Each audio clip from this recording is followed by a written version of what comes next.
असा कोणता government job आहे, ज्यामध्ये एक्झाम पण नाही आहे, तरी पण सॅलरी 1,00,000 प्लस आहे? तर हो, अशी एक्झाम एक्झिस्ट करते. तर इंडियन आर्मी आणि इंडियन नेव्हीमध्ये एस-एस-सी टेक्निकलच्या पोस्ट निघालेल्या आहे. तर इंडियन आर्मीमध्ये टोटल 36 पोस्ट आहे इलेक्ट्रिकल इंजिनिअरसाठी आणि इंडियन नेव्हीमध्ये टोटल 46 वॅकन्सीज आहे इलेक्ट्रिकल इंजिनिअरसाठी. तर यामध्ये कोणतीही एक्झाम राहत नाही. फक्त तुम्हाला एस-एस-बीचा इंटरव्ह्यू क्रॅक करावा लागेल. जर तुमच्यामध्ये ऑफिसर्स लाईक क्वालिटीज असणार, तर तुम्ही नक्कीच हा एस-एस-बीचा इंटरव्ह्यू क्रॅक करू शकता. जर तुमच्या एक्झाममध्ये जेवढं डोकं चालत नसेल, तर तुम्ही एस-एस-बीचा इंटरव्ह्यूचं प्रिपरेशन करा आणि एस-एस-सी टेक, इंडियन आर्मी आणि इंडियन नेव्ही यामध्ये सिलेक्शन घेऊ शकता. तर तुमची स्टार्टिंग पोस्ट ही लेफ्टनंटची असते, ज्यामध्ये तुम्हाला 56,000चा बेसिक मिळतो आणि जर तुम्ही कंबाईन केले बेसिक, डी-ए, एच-आर-ए, तर तो टोटल 1,00,000 प्लस तुमची सॅलरी होऊन जाते, स्टार्टिंग सॅलरी.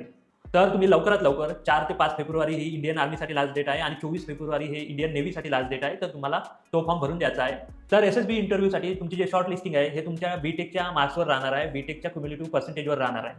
इलेक्ट्रिकल इंजिनिअरसाठी असा फिल्टर डेटा आपण टेलिग्राम चॅनलवर नेहमीच टाकत असतो. तर तुम्ही आपलं टेलिग्राम चॅनल नक्की जॉइन करा. तुम्हाला त्याची लिंक अबाउट सेक्शनमध्ये आणि डिस्क्रिप्शनमध्ये भेटून जाईल.